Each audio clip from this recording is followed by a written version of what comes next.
Hello and welcome to another edition of Making News. I'm delighted to be joined by Stephen Phipson.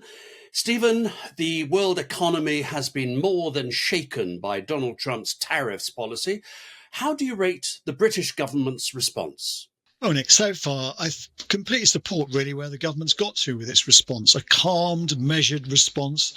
And I know because as you know, Nick, we are very close to government. I know just how much work people like Johnny Reynolds have been putting into the relationship in trying to negotiate a sensible economic deal with the United States. Now, there's more to come on that, obviously.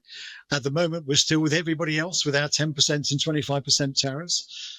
But I think having that calm approach has been the right answer, not retaliating and not doing anything dramatic. So I think most people that I speak to in our industry are very supportive of the way the government's handled it so far, Nick.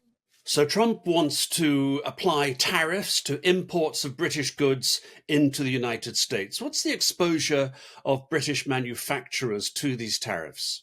Well, it's a significant effect, Nick. I mean, we're talking about £60 billion of exports from the UK of manufactured items.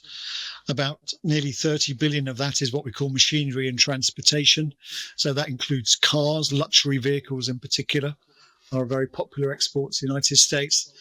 And the direct effect of that is, of course, reduction in demand. Someone's got to pay the 25% in the case of cars. And these don't tend to be the sort of high volume cars. These are the more luxury vehicles. So you could argue that perhaps with a McLaren or a Rolls Royce, there won't be such an immediate effect.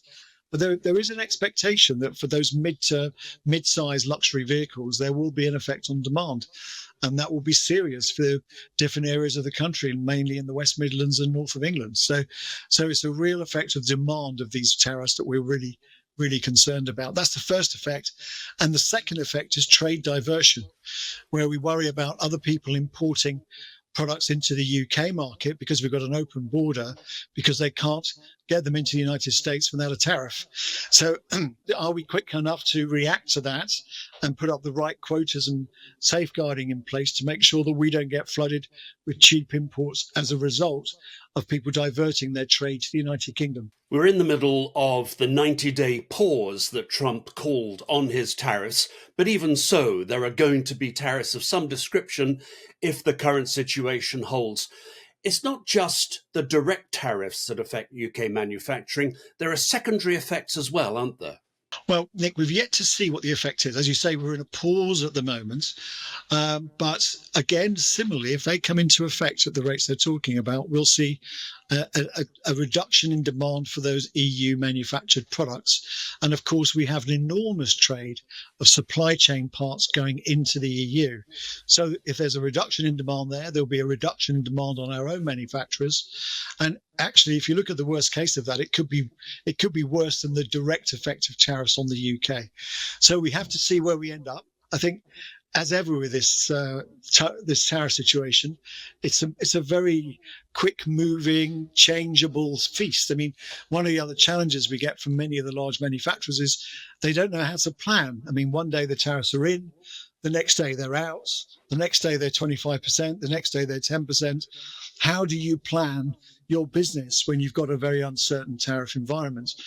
So we'll have to see again whether the EU can come to some arrangement with the United States about the tariff regime. But that second order effect has the potential of being greater than the direct effect. All that uncertainty you've just mentioned, just at a time when we are hoping for a period of greater certainty, particularly with the industrial strategy coming along, perhaps and hopefully laying stronger foundations for UK manufacturing. This really isn't good timing, is it? It's not good timing, Nick, and particularly as we've just gone through, going through the difficulties of April, where all the new taxes have come in to manufacturing. We've seen a first quarter of weak demand in the UK. We've seen lots of smaller companies having to deal with these increased in pre-profit costs and taxes, and now being hit by an uncertain tariff regime if you're exporting to the United States, and the potential of that hitting you if you're exporting to the EU as well. Doesn't help investment, Nick. It doesn't help confidence in the sector. Let's talk about steel now, because we've recently seen the government's dramatic intervention to save British steel at Scunthorpe. What was Make UK's role in that? Well, we've been very involved in the steel discussions as you can imagine, at the highest level for months on end about what's going to happen, not just with Scunthorpe, but with Port Talbot and generally the steel strategy that the government has announced. So we're sitting on the Steel Council. We're very, very involved in it. It was very welcome to see the government come in and save those jobs. These are highly skilled jobs at Scunthorpe. Really important that we maintain some of that manufacturing capacity in terms of steel production in this country. I mean, we're down to about 4.5 million tons of steel production now. So a massive reduction over the last 20 years in terms of our steel output. And as we know, steel is a critical resource for the UK for just about everything we want. So good to see them step in to make sure those jobs are preserved. What we need now to see is what the plan's going to be and what the strategy is going to be. That factory needs investments. It needs especially investment in new technologies. Nick, absolutely vital that we do that. And so we are waiting now to see what the plan will be. But as an interim measure to save it, rather than what we saw before with Redcar, for example, where that went, it was a very welcome move by the government to be brave and take that step.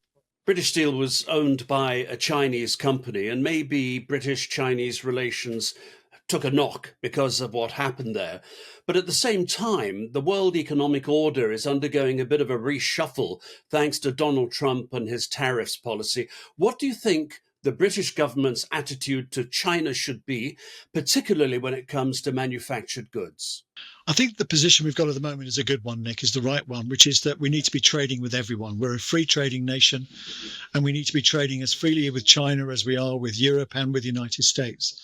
Now, whether we end up with that option, whatever deal we end up with the United States, they may put restrictions on that free trade. But what we should be doing is trading with everyone. I mean, in terms of China, we've created over the last 30 years incredibly complicated supply chains. If you look at consumer goods in our country, most of them come from China. We don't have a consumer industry anymore, really. We have one or two minor sort of areas, but we don't have the volume consumer production. If you go to your house, 6 out of 10 things in your kitchen come from one city in China at the end of the day. Our way of life depends on our trade with China. And likewise, at the professional end as well, we supply a lot of very important components and equipment to China from the UK. It's an important export market. So can we maintain that free trade is going to be the objective of the government, I am sure. I know we heard a few criticisms about the owner of British Steel, but then we rapidly saw the government change their view and talk about how important that economic relationship is. And it is for manufacturers. We use lots of materials, components from China in the production of our own advanced manufacturing products. So really important we end up, as far as we can, to maintain a free trading relationship with everyone involved, the EU, the Chinese, and the US. Whether Trump allows it or not, Nick's going to be interesting, isn't it? But we shall see. We live in interesting times, Stephen. As the Chinese would say, that's a curse, not a blessing. Let's hope perhaps they become a little less interesting. Stephen Phipson, thank you very much indeed. Thank you, Nick. Thank you.